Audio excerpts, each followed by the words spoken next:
Välkommen till Kungliga Vetenskapsakademin och den här presskonferensen då vi ska presentera Sveriges riksbanks pris i ekonomisk vetenskap till Alfred Nobels minne.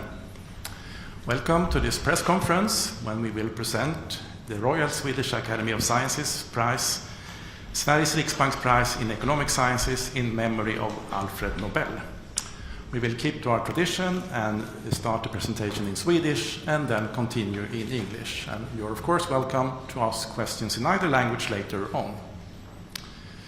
Jag heter Hans Ellegren och är ständig sekreterare här på Kungliga Vetenskapsakademin. Till höger om mig sitter professor Jakob Svensson, ordförande för priskommittén för Sveriges riksbanks pris i ekonomisk vetenskap till Alfred Nobels minne.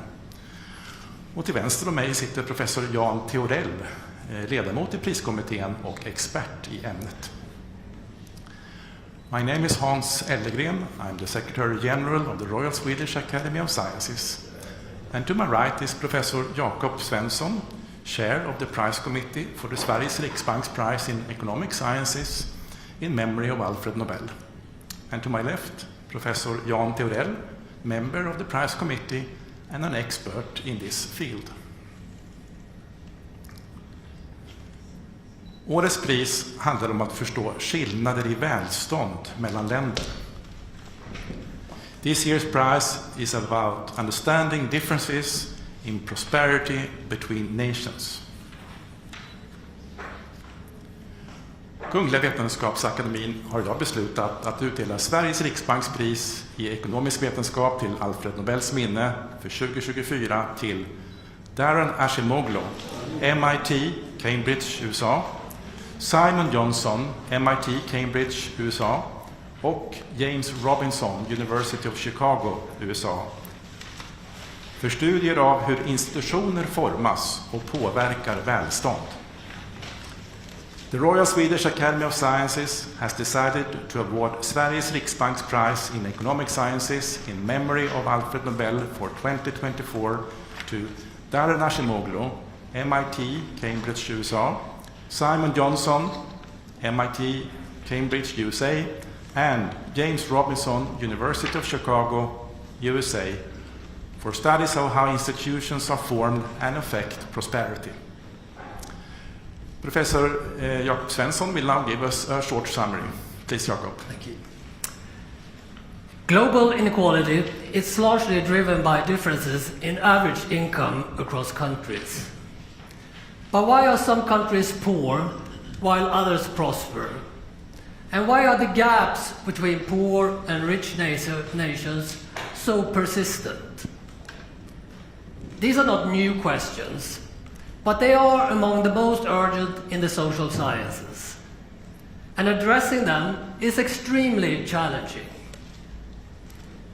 This year's laureates have pioneered new approaches, both empirical and theoretical, that have significantly advanced our understanding of global inequality. On the empirical side, their work has greatly enhanced the study of the causal effects of institution on prosperity. In so doing, they have identified the historical roots of the weak institutional environments that characterize many low-income countries today. On the theoretical side, their research explains why extractive economic institutions and dictatorships often persist, even though reforming them would benefit most. It also outlines conditions under which institutions are likely to change. Reducing the huge differences in income between countries is one of our time's greatest challenges. Thanks to Darren Ashimoglu, Simon Johnson, and James Robinson's groundbreaking research, we have a much deeper understanding of the root causes of why countries fail or succeed. Thank you, Jakob. Professor Theorell, are you ready to give us more details about the prize? Yes.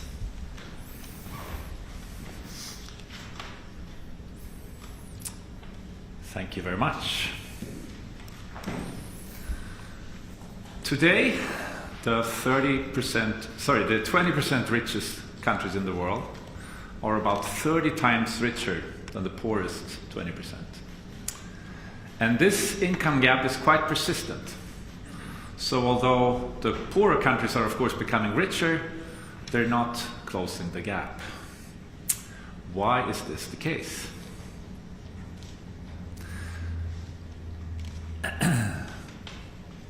Backwards. Sorry. Ashimoglu, Johnson, and Robinson have shown that a large part of this income gap is due to differences in economic and political institutions in society. And they depart from a very broad definition of institutions as the rules of the game in society, structuring the incentives in human exchange. More precisely, they make it a distinction between, on the one hand, inclusive institutions, such as broadly protected property rights and democracy, and on the other, extractive institutions, which more implies large risks of expropriation and autocracy. And what they have demonstrated is that inclusive institutions are good for growth and long-run prosperity, whereas extractive institutions lead to poverty. How do you provide evidence for that kind of claim? This is really difficult task. To begin with, many factors both affect what societal institutions you have and whether you get prosperity or not.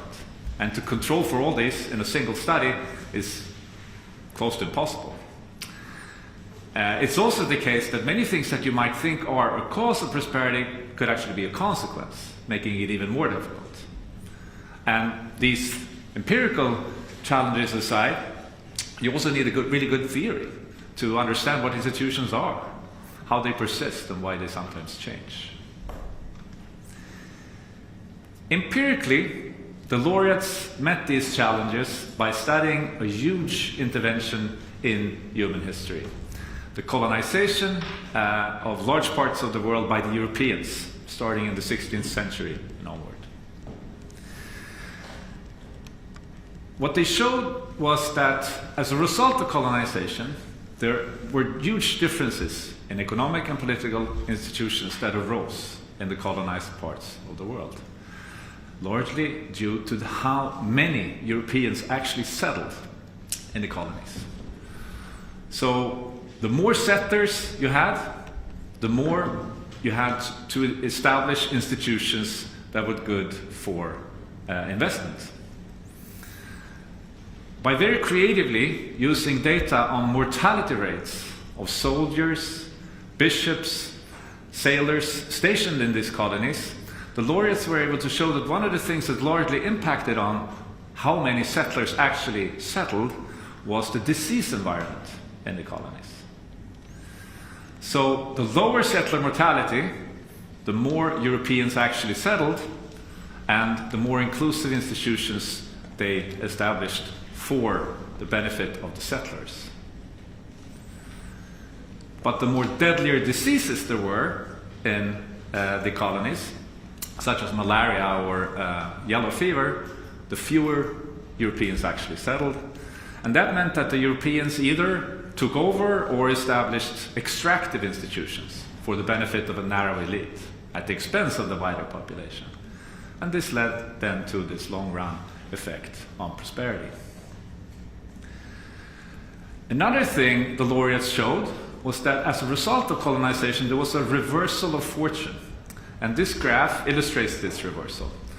So what you have here on the x-axis is a measure of prosperity before colonization, the year of 1500, it's urbanization rate. And on the y-axis, you have a measure of the same around the time when they did this study, that is the mid-1990s, GDP per capita. And what you can see here is that countries that were richer before colonization, to the right here, have now become relatively poorer, whereas countries that were poorer at the time of colonization have now become relatively richer. And this, again, is in large part due to the inclusive institutions that the settlers established in these then formerly poorer countries. taking a step back, in order to understand this, the laureates not only had to make an empirical contribution, but also a theoretical one. Because if you think about it, and if you rule over a poor country, why don't you just take the institutions that you know are good for growth? Growth would be best for everyone. Why don't you just introduce these inclusive institutions instead of the extractive ones? To answer this question, the laureates developed a series of game theoretical models.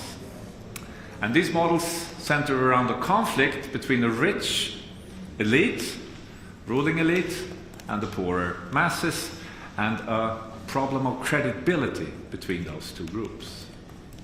So to simplify things, the elite, here represented by the king in his tower, could, for example, promise economic reforms. They could promise more protected property rights for the people. But this promise is not credible as long as the king or the elite remains in power, that is, as long as they don't change the political institutions. Because as long as they don't do that, the poor knows that the rich could just steal back from them whatever assets they have accumulated in the future. So this promise, or the economic reforms, are not credible, and this also means that countries with extractive institutions get trapped in a situation with the rich elite and poorer masses.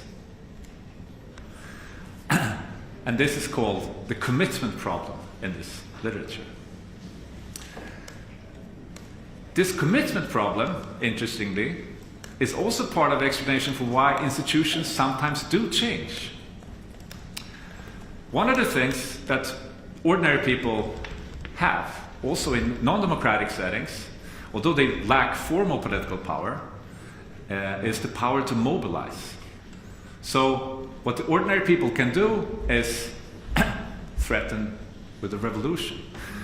This could, but does not have to be violent.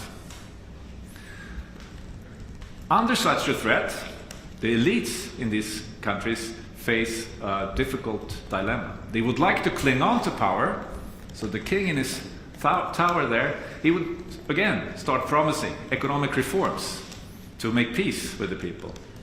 But these promises are not credible. Because again, the people know that as soon as the situation calms down, the elites can just swiftly turn back to the old system.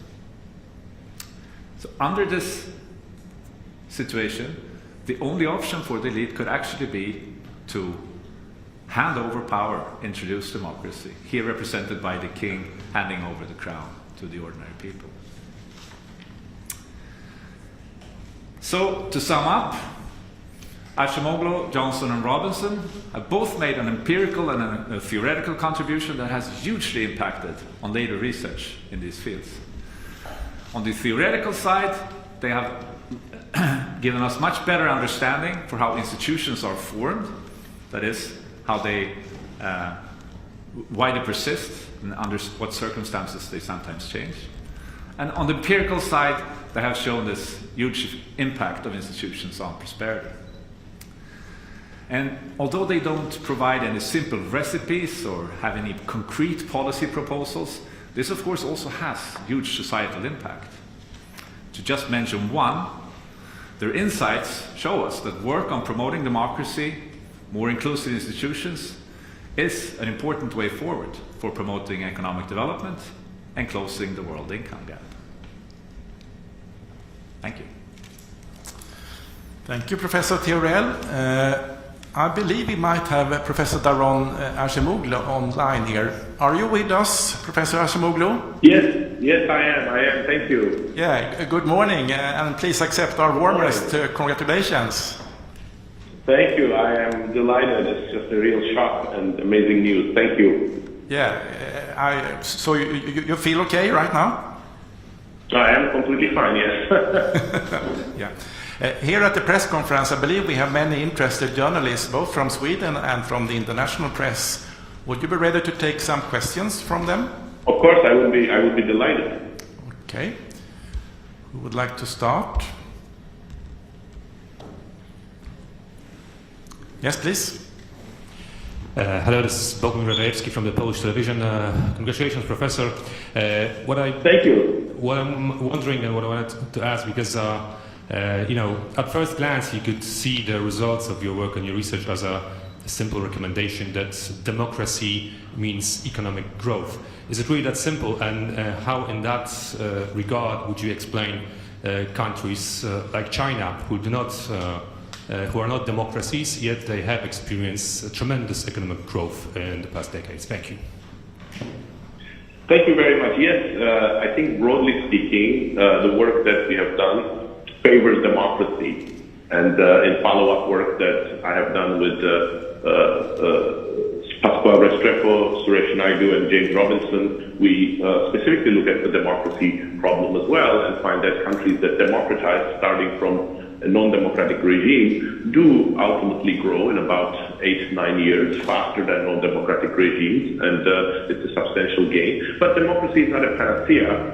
Introducing democracy is very hard. When you introduce elections, that sometimes creates conflict, and in particular, in already polarized societies, elections can lead to short-lived outcomes that are sometimes not democratic in nature, in the sense that one party gains power and in an authoritarian way implements things. And there are pathways via which non-democratic countries can actually grow. It's something that James Robinson and I have emphasized a lot in our book, Why Nations Fail, what we call extractive growth. Countries can put resources, rapidly mobilize resources for their existing sectors, existing firms, and that can lead to a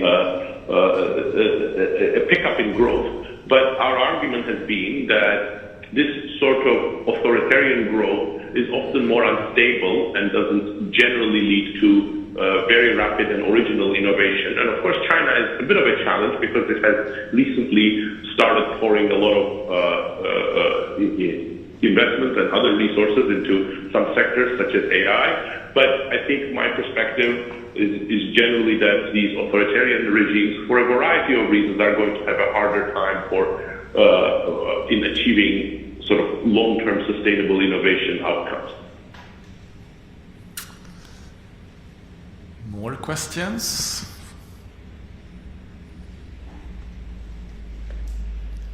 Maybe I can ask a question. What was your personal reaction when we reached you on phone? Oh, well, surprise and shock, but this is a real good coincidence in the sense that I'm in Athens right now, so it's not 5 o'clock in the morning for me. It's 1 hour ahead of your time, so it was easier to absorb than it might have been if I was in my usual place. Yeah. So you are in Athens now? Yes, and I am in Athens, Greece, correct. Yes, please. Professor Ashimolu, my name is Marcus Carlson-Boriu. I'm from the Swedish broadcaster TV4. I was just wondering if you could explain to a layperson very, very simply what your research is about and what you have achieved through your research.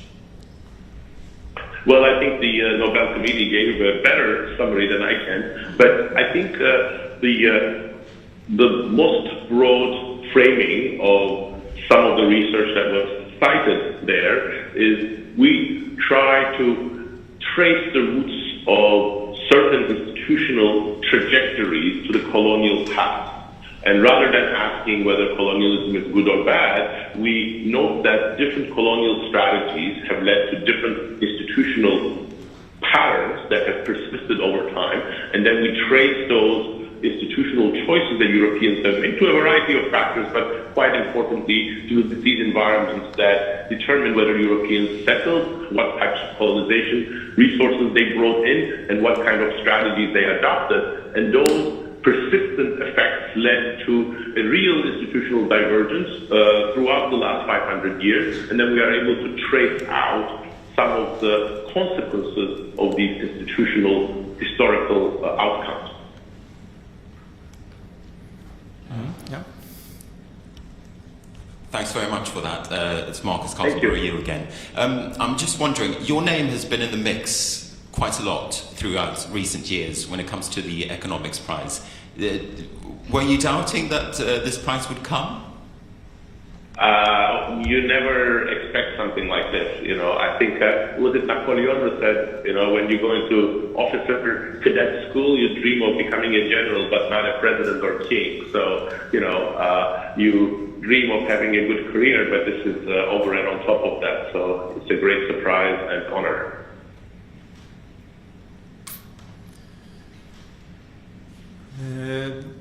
Okay, this seems to be the last question from the press for you, Professor Acemoglu. Thank you. Was there one more? Yeah, sorry, one more, please. Of course. I think it was actually there in the back. Thank you. Congratulations, Professor. Paul Rees from Al Jazeera English. Could you just sort of clarify again, in terms of a before and after state, why colonialism is such a good test for this? Well, I think it's not that there is anything in the nature of colonialism that makes it sort of a good test, but what colonialism did was it transformed the institutions, the organization of many societies around the world, starting sometime around 1500, and these were both different outcomes within the colonial world, and because they were so deeply affecting the organization of these societies, they had very persistent effects. So in some sense, to us, colonialism is interesting in and of itself. It's one of the most significant things, but it was also a natural experiment that divided the world into very different institutional trajectories. Was it some more there? Yeah, please.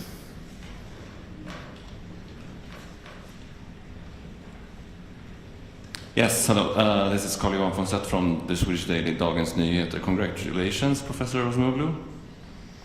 Thank you.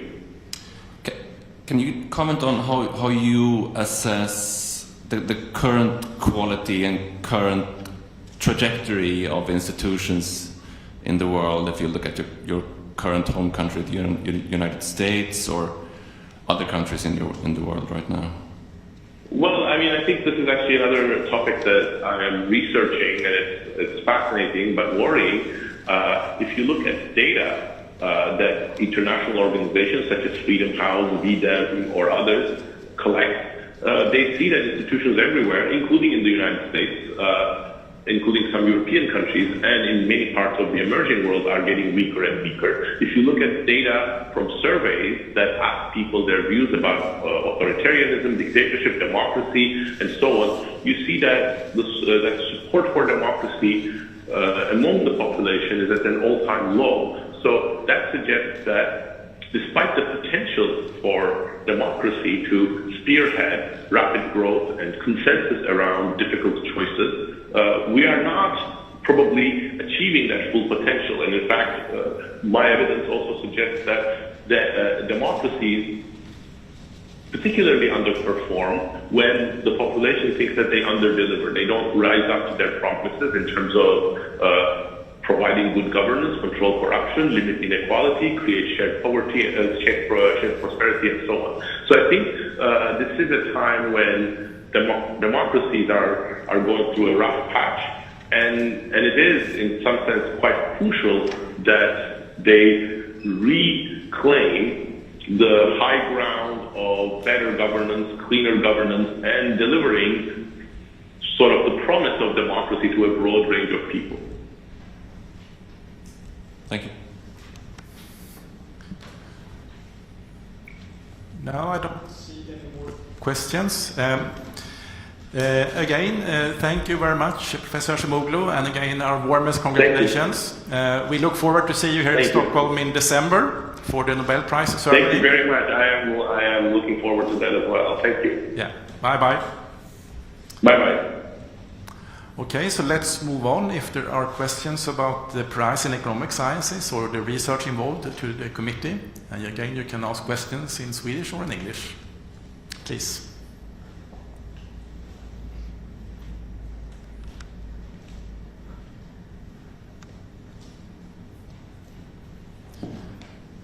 I see no questions. So then we end here. Thank you for attending and look forward to see you then when we have press conferences in December with the laureates present here. Thank you.